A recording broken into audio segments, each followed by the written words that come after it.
नगर निगम पंचकुला के द्वारा पंचकुला के नागरिकों को पिछले 1 साल से सपने दिखाए जा रहे थे कि पंचकुला के नागरिकों को बहुत जल्दी ई बाइक और ई साइकिल की सुविधा मिलने वाली है। पिछले साल मार्च की अगर बात करें तो पंचकुला के अधिकारियों ने और पंचकुला के बड़े बड़े राजनेताओं ने उस ई बाइक पर डेमो भी लिया था और यही वो नगर निगम का दफ्तर है। यहाँ से महज 50 मीटर की दूरी पर ही नगर निगम का दफ्तर है, जहाँ पर कि वो जो डेमो है वो डेमो की बाइकें आई थी और साइकिलें आई थी जिसके टेंडर लिए गए थे और बड़ी हंसी खुशी वो उस वक्त ये बाइकें चलाई गई थी। दिखाया गया था कि पंचकुला के नागरिकों को बहुत जल्दी ही ये सुविधा मिल जाएगी। आज की तारीख की अगर बात करें यानी कि 1 साल पहले पिछले साल मार्च ही में वो डेमो लिए गए थे और आज ये मई 2023 है, यानी कि लगभग 14 महीने बाद अब वो बाइकें जो है वो सेक्टर 4 के कम्युनिटी सेंटर में कबाड़ के तौर पर खड़ी हुई हैं। बात यहीं पर ख़त्म नहीं होती, बात ख़त्म होती है आज जा कर के। आज अखबार ने एक खबर लगाई है, एक्सक्लूसिव स्टोरी करके दैनिक भास्कर ने खबर लगाई है, जिसमें बताया गया है कि ई साइकिल और ई बाइक अब नहीं चलेंगी, निगम ने टेंडर कर दिया रद्द। ये स्क्रीन के ऊपर, आपकी स्क्रीन पर ये कॉपी भी नज़र आ रही है। अब सवाल इस बात का है कि पंचकुला के नागरिकों के जो करोड़ों रुपए थे अफसरों ने जो टेंडर निकाला, तो क्या अफसरों को इस बात की जानकारी नहीं थी कि ये रद्द हो जाएगा? टेंडर में कहाँ पे कमी थी? इन सारे मुद्दों को पंचकुला विकास मंच के जो सदस्य हैं, जो अक्सर पंचकुला के नागरिकों के हित की बात करते हैं, तमाम तरीके के टेंडर हैं उनमें वो कमियां निकालते हैं कि कमियां हैं, इस टेंडर में घोटाला है। मेरे साथ मौजूद है पंचकुला विकास मंच के सदस्य देवराज शर्मा और बंसल जी। शर्मा जी, आप ये जो टेंडर था, जो ई बाइक का टेंडर था, आपने भी सपना देखा था कभी कि ये जब जो पंचकुला के राजनेता थे, अधिकारियों ने डेमो दिया था, हम लोगों ने वो खबरें चलाई थी, तो मन में कभी सपना आया था कि हम भी ई बाइक पे चल पड़ेंगे? जो पोल्यूशन के लिए बताया गया था कि ये जो बैटरी से चलने वाली बाइकें चलेंगी तो उससे पोल्यूशन फ्री हो जाएगा, पोल्यूशन कम होगा। अब क्या होगा? सपना टूटा या अभी भी सपने में ही है आप? सबसे पहले तो मैं आपका धन्यवाद करता हूँ कि आपने ये मुद्दा उठाया, क्योंकि ये मुद्दा जिस समय उठा था तकरीबन फरवरी नहीं, अभी तो पहले सपने की बात है। सपना आपने देखा? बिल्कुल सपना देखा था, और सपना देखा कुछ ज़बरदस्ती देखा गया, क्योंकि हमारे जो यहाँ के मुखिया हैं, हमारे बड़े बड़े नेता हैं जो बड़े बड़े दावे करते हैं, उन्होंने एक ऐसा सपना दिखाया कि लोग बड़े आराम से वहाँ पहुँच जाएंगे, 10 रुपये में पहुँच जाएंगे, 5 में पहुँच जाएंगे, पोल्यूशन ख़त्म हो जाएगा, और करोड़ों रुपए का ये प्रोजेक्ट लाए, लोगों को बेवकूफ़ बनाया, एडवर्टाइजमेंट पे पैसा खर्चा, मगर वहीं का वहीं रह गया, धरा का धरा। बंसल जी, आपने भी सपना देखा था कुछ ऐसा, जो आप लोग के जानकार होंगे, कभी आपसे पूछा गया होगा सवाल कि अब तो ई बाइक आ जाएगी, तो ई बाइक पे चलेंगे, पेट्रोल बचेगा, बच्चे स्कूल जाएंगे, ऐसे ऐसे सपने, बड़े बड़े सपने दिखाए गए होंगे, आपने भी सुना होगा कुछ? ये देखा आपने सपना? सपने ही दिखाते हैं और दिखाते कुछ नहीं है। ई बाइक होगी, पहले वो साइकिल चलाए थे 2 साल पहले, वो भी वैसे कबाड़ बन गए। अब ये इसके सपने दिखाए, चलो अब आपको नहीं चलानी पड़ेगी, साइकिल नहीं चलानी पड़ेगी, रिक्शा पे जाओगे, आप साइकिल पे जाओगे। पंचकुला के पास है क्या नगर में? सिर्फ सपने दिखाते हैं, करते कुछ नहीं है। कोई भी काम देख लो, कोई भी काम, हर जगह पे सपने ही है, कुछ नहीं है। टेंडर लगाए जा रहे हैं, पैसा खर्चा जा रहा है, हम लोग टैक्स दे जा रहे हैं, ये लोग पैसे को उड़ाए जा रहे हैं। पंचकुला, ये जैसे आप ये लोग खड़े हैं पंचकुला विकास मंच के सदस्य, ऐसा ही कुछ सपना हमारे कुछ पत्रकार साथियों ने भी देखा था, क्योंकि पत्रकारों को सारा दिन बाइक पे घूमना पड़ता है, पेट्रोल महंगा है, तो ये सपना था हमारा भी कि जब ये ई बाइक चलेगी तो हम लोग आएंगे, अपनी गाड़ी को कहीं खड़ी करेंगे और ई बाइक का इस्तेमाल करेंगे। तो सपना इनका ही नहीं टूटा, सपना हमारा भी टूट गया है। अब बात आती है कि टेंडर रद्द कर दिया गया। पहले तो आप बता दो, ये जो आप ये ढांचा देख रहे हैं, इस ढांचे को बनाने में 85,000 रुपया पर ढांचा खर्चा आया। 8.5 लाख, मतलब अगर कितना बताया? 8.5 लाख, 8.5 लाख रुपये एक ढांचे को उन्होंने 50, मैंने एक जीरो कम लगाया था असल में ना, जीरो मैंने कम लगाया थोड़ा सा। तो अफसरों की ईमानदारी भी रख लो, आप लोगों का तो काम है सवाल उठाना। आप तो 85 को 8.5 कर दोगे, हमें तो 85 बता लें दो। थोड़ा अफसर ईमानदार है पंचकुला के, ईमानदार अफसर है पंचकुला के। ईमानदार ही तो, यही तो ईमानदारी साबित हुई। सबसे पहले मुद्दा ही यही आया कि नगर निगम ने 1 करोड़ तकरीबन 70 लाख रुपए 20 शेडों के लिए कंपनी को दिए। उन्होंने 20 शेड बना दिए। ये शेड है सामने 15 फुट का और 4 पिलर हैं, और इनकी कीमत है 8.5 लाख रुपए। जब हमने सबसे पहले इसका फोटोग्राफ्स आपके माध्यम से, मीडिया के माध्यम से उठाया कि क्या इसकी ये 8.5 लाख रुपए कीमत है, उसी दिन ही इस प्रोजेक्ट को हमने समझ लिया था कि अब ये अंडरग्राउंड होने वाला है। उसके बावजूद भी ईमानदार अधिकारियों ने ये कहा कि विकास मंच का तो काम है मुद्दे उठाना, पर हमने जो कर दिया वो बहुत सही है और बहुत सही कीमत पे बन रहे हैं। इनका काम है सिर्फ काम के विकास रुकावट डालना, पर ये आज ये सिद्ध कर दिया उन्हीं अधिकारियों ने, उन्हीं नेताओं ने जो अपने आप को ईमानदार कहते थे, उन्होंने ये सिद्ध कर दिया कि ये टेंडर गलत हुआ है। एक मिनट में रुकूंगा आपको।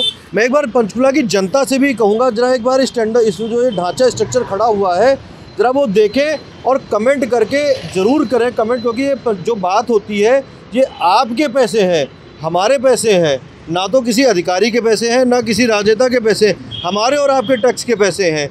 उस टैक्स के पैसे को अब ये टेंडर रद्द कर दिया गया। 8.5 लाख रुपए की ये कॉस्टिंग जो बताई जा रही है, क्या आपको लगता है कि ये कॉस्टिंग 8.5 लाख रुपए की है? एक बार ज़रा सोचिएगा, 4 पिलर खड़े कर दिए गए हैं, 1 2 3 4 5 6 पिलर है, ऊपर एक टीन सेट टाइप का प्लास्टिक की छत डाल दी गई और नीचे ये लगा दिया गया लोहे का, जिसमें बाइकें खड़ी होनी थी। तो एक बार ईमानदारी से आप ज़रूर सोचिएगा, जो भी लोग इस खबर को देखेंगे, खबर पे खुद भी आप कमेंट कीजिएगा, खबर को दूसरों को भेजिएगा भी ज़रूर से। अब सवाल इस बात का, जैसे अखबार ने खबर लगाई है कि ये टेंडर रद्द कर दिया गया है, करोड़ों रुपए जो हमारे और आपके टैक्स के पैसे थे वो ख़राब हुए हैं, आखिरकार उसकी जिम्मेदारी किसकी होगी? क्या ये वो पैसे अफसरों की जेब से लिए जाएंगे, या राजनेता जो चुनाव लड़ने के लिए आते हैं बड़े बड़े वादे कर जाते हैं, या वो इस टैक्स का पैसा जो ये लूट मार हो गई है नगर निगम के, जो हमारे आपके टैक्स के पैसों की से लूट मार हुई है, वो भर देंगे इस बात के ऊपर? शर्मा जी क्या कहते हो आप इस चीज़ को लेकर के? अब देखिए, ये जो प्रोजेक्ट बना था, पहले दिन ही हमें ये सिद्ध हो गया था, हमने जजमेंट कर ली थी कि ये गलत बन रहा है। में शिकायत भी की थी आप लोगों ने? तो जैसे मैं बता रहा हूँ कि फरवरी 2022 में हमारे यहाँ के जो बड़े नेता हैं, उन्होंने ये लोगों को सपना दिखाया कि ये बनने जा रहा है। उसके बाद मार्च में इसका टेंडर हुआ, मार्च में ही 31 मार्च के बाद या अप्रैल के पहले हफ्ते में ये टेंडर खोल दिया गया। टेंडर खुलने के बाद इसमें एक सवाल भी उठता है कि नगर निगम के जो उच्च अधिकारी हैं, चाहे वो आयुक्त हैं या जो भी आयुक्त से नीचे हैं या डीएमसी था, जो भी मास्टरमाइंड थे, मैं ये पूछना चाहता हूँ कि ये टेंडर मास्टरमाइंड जिनका नाम लो चलेगा यहाँ से अब। हाँ, तो जो मुख्य मास्टरमाइंड घोटालाओं के मुख्य मास्टरमाइंड, मैं अच्छा समझ रहा हूँ कि पंचकुला वालों की अच्छी किस्मत है कि वो शहर छोड़ गए हैं कुछ दिन के लिए, नहीं तो कितने प्रोजेक्ट और भी ऐसे बनते। तो मैं इसके बाद क्या हुआ कि हमने टेंडर हुआ, टेंडर पास कर दिया गया, क्योंकि अपने चहेते लोग थे, रोड से इधर आ जाओ, अपने चहेते लोग थे, मोटी कमीशन मिल रही थी, एक बाइक की कीमत तकरीबन 85,000 रुपये, करोड़ों रुपए का मामला था। इन्होंने टेंडर ओपन कर दिया, ओपन करते ही 3 दिन के अंदर वर्क ऑर्डर दे दिया गया। 100 ई-साइकिल, ई-बाइक यहाँ पंचकुला के अंदर आ भी गई, जो आज भी 4 सेक्टर की कम्युनिटी सेंटर में खड़ी हैं। उसके बाद हमने अगस्त 2022 में शिकायत की। अगस्त 2022 में विकास मंच की तरफ से ये शिकायत उठाई गई, विजिलेंस में भी और नगर निगम कमिश्नर को भी दी गई। पर नगर निगम में जो भी शिकायत दी जाती है वो तो रद्दी की टोकरी में जाती है, क्योंकि यहाँ टोटली नकारा आदमी जो पूरे पंचकुला में कहीं भी करने के लायक नहीं होते, वो यहाँ के आके अफसर बनते हैं। शर्मा जी, एक सलाह दे रहा हूँ आपको, अगर आप अफसरों को, राजनेताओं को नकारा कहोगे तो पर्चा दर्ज हो जाएगा, बंद कर देंगे जेल में आपको। देखो, ऐसे सब मत करो इस्तेमाल। ऐसा है, जो सच्चाई है, आज तक क्यों नहीं बोल रहे अधिकारी? क्यों नहीं? उम्र अब नहीं है जेल की चक्की पीसने वाली। भाई ऐसा है, अगर हमारी किस्मत में जेल लिखी होगी तो उसको कोई रोक नहीं, मैं तो सलाह दे सकता हूँ। नहीं, वो रोक नहीं सकता, पर हम सच बोल रहे हैं। ये घोटाला हो रहा है, क्या अधिकारियों को नजर नहीं आ रहा? सच बोलने वाले ही आज के टाइम में परेशान होते हैं। ये सरकार सच बोलने वालों को जेल में भेज देती है। अभी आपको याद दिला दूं, 2 दिन पहले की बात है, हमारे एक पत्रकार साथी ने करनाल में सच उजागर कर दिया, तहसीलदार का सच उजागर कर दिया, आज जेल में है। सरकार ने उसके ऊपर ऐसे ऐसे धारा में मुकदमे दर्ज कर दिए कि अब क्या कहा जाए। तो इसलिए सलाह दी मैंने आपको। सिर्फ ऐसा है, आपकी सलाह मानता हूँ, पर मैंने ये मेरे पे आप बीती है। कुछ टाइम पहले मैंने कोरोना का मुद्दा उठाया था, जिसमें विजिलेंस ने जांच के बाद पर्चा भी दर्ज कर दिया है, उसको भी गलत बताया गया था और उस पे मेरे पे FIR भी दर्ज है। क्यों? अनुभव है, मतलब अनुभव हो चुका है कि इनका काम है, क्योंकि अपनी बेईमानी को छिपाने के लिए, जो सच बोल रहा है उसको दबाने के लिए, उसकी आवाज़ को दबाने के लिए उस पर पर्चे दर्ज करने का एक नियम बना हुआ है, इस सरकार में बनाया है। और ये है प्रैक्टिकली है, एक नहीं मैं 10 उदाहरण दूंगा जिन लोगों के ऊपर ये FIR सरकार के मुखिया कहते हैं कि ना तो मेरी सरकार में पर्ची चलती, ना खर्ची चलती, घूस कांड होता नहीं। किस तरीके से आप क्या कहोगे अब, क्योंकि खबर बड़ी हो रही है, लोग इतना खबर लंबी खबर देखते नहीं है जो है, आप क्या कहोगे सरकार को, मुखिया तक क्या? मैं तो शॉर्टली ये कहूँगा कि उन अधिकारियों का, चलो उन्होंने थोड़ी ईमानदारी दिखाई, करोड़ों रुपए बचा लिए, ये टेंडर कैंसिल हो गया, इसके लिए उनका धन्यवाद। दूसरी बात, इसमें एक ही सवाल मेरा उठता है कि जितना नुकसान हुआ प्रोजेक्ट के ऊपर, एडवर्टाइजमेंट के ऊपर, प्रचारों के ऊपर, ये शेडों के ऊपर, इसका भुगतान कौन करेगा? सरकार करेगी, कंपनी करेगी, वो बेईमान अधिकारी करेंगे, या जनता के सिर पे थोप दिया जाएगा? जनता तो है ही है इन चीज़ों को करने के लिए, भुगतने के लिए। जनता तो हर बार भुगतती है।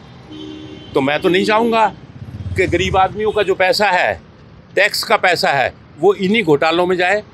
और मैं ये भी प्रशासन को याद दिलवाना चाहूँगा, अगर ये सरकार कहती है कि खर्ची और पर्ची नहीं चलती, तो यहाँ कम से कम इससे पहले 7 प्रोजेक्ट पंचकुला के बता रहा हूँ, ये दीवारों पे पेंटिंग हो रखी है, लाखों रुपए का घोटाला है। क्या है वो? कांग्रेस ग्रास लगाई थी, कांग्रेस ग्रास नहीं सॉरी कोरियन घास लगी थी, 80 लाख रुपए बर्बाद हो गए। आज तक मेरा विजिलेंस में केस चल रहा है, कोई जवाब नहीं दे रहे हैं। अब इनको ऑर्डर दिए गए हैं कि 17 तारीख से पहले ये विकास मंच को घास लगी हुई दिखाएंगे, और मैं उस दिन शायद प्रसाद बांटूंगा जिस दिन मुझे ये घास दिखाएंगे कहाँ ये प्रोजेक्ट। शर्मा जी, आप मैंने पहले भी खबर की थी, आप लोगों ने जब शिकायत की तब मैंने बता दिया था घास तो लगाई गई थी, घास को घोड़े और गैया चर गई थी, आप लोग समझ नहीं पाए। तो उसके लिए भी ये जिम्मेदार है। अभी बंसल जी से बात करें। बंसल जी, आप खड़ो, बताओ शर्मा जी की बात कितनी जायज़ है? बात तो सभी जायज़ है, देख ही रहे हैं, हर बंदा देख रहा है। मैं और शर्मा जी नहीं देख रहे, हर शहरी देख रहा है कितना काम हो रहा है, कितना घोटाला हो रहा है। सड़क पे उखाड़ दिए, एक बारी पाइप डाल दी उसको, वो ऐसे क्या वैसे छोड़ दिया, ये क्या है? अब यहीं पे देख लो, यहाँ पे कार खड़ी हुई है, यहाँ पे इन्होंने टाइलें उखाड़ी, वहीं के वहीं पड़ी। अभी आप क्या कहना चाहोगे, जो यहाँ पे राजनेता हैं, मेयर साहब बैठे हैं, विधायक साहब बैठे, उनसे क्या कहोगे? अब तो यही कहेंगे, जो काम सपने आपके टूटे थे उस पर क्या कहेंगे? सपने ये टूटेंगे, आप कहेंगे खाना जिसने जो परसेंटेज, सरकारी परसेंटेज इनकी बनती है बनने पर, पंचकुला का काम तो करें, शहरियों को तकलीफ तो ना हो, हर काम ढंग से होता रहे। जो इनका कमीशन बनता है, जो ठेकेदार देता है, लेते रहे, लेकिन काम तो नज़र आना चाहिए ना। जो काम किया वो तो अच्छा सा नजर आए, ताकि शहर वासियों को उसकी सहूलत मिले जो काम हुआ है। पंचकुला के नागरिकों का जो सपना टूटा है, इसका आने वाले समय में हो सकता है कि मैं एक बार पहले तो अपने पंचकुला के नागरिकों से कहूँगा कि जब भी आप इस खबर को देख रहे हैं, सुबह देखें, दोपहर में देखें, शाम को देखें, तो अपने कमेंट करके राय जरूर व्यक्त करें, क्योंकि ये ई बाइक का, ई साइकिल का जो टेंडर था, जो रद्द हुआ है, करोड़ों रुपए हमारे और आपके टैक्स के पैसे से ये हमारे ही आपसे वसूले जाएंगे, चाहे वो आज वसूले जाए, चाहे कल वसूले जाए, चाहे 6 महीने बाद वसूले जाए। टैक्स का पैसा जो 1 करोड़ रुपए का नुकसान हो गया, लगभग 2 करोड़ रुपए के आसपास का जो ये प्रोजेक्ट था, ये रद्द हुआ है, ये पैसा हमारे और आपके सिर के ऊपर ही पड़ने वाला है। तो कमेंट करके अपनी राय जरूर व्यक्त करें, खबर को जितना हो सके शेयर करें, ताकि ये आवाज़ राजनेताओं तक पहुंची चाहिए, जो सत्ता में बैठे हुए, ऊंचे शिखर पर राजनेता बैठे, वहां तक ये बात जानी चाहिए कि आखिरकार कब तक हमें इस तरीके के झूठे सपने दिखाओगे। झूठे सपने देख देख करके अब हम तंग आ चुके हैं। कहीं ऐसा ना हो कि झूठे सपनों को देखते हुए 2024 में हम आपको सच वाला सपना दिखा दें और आपको सपने ही देखते रह जाओ।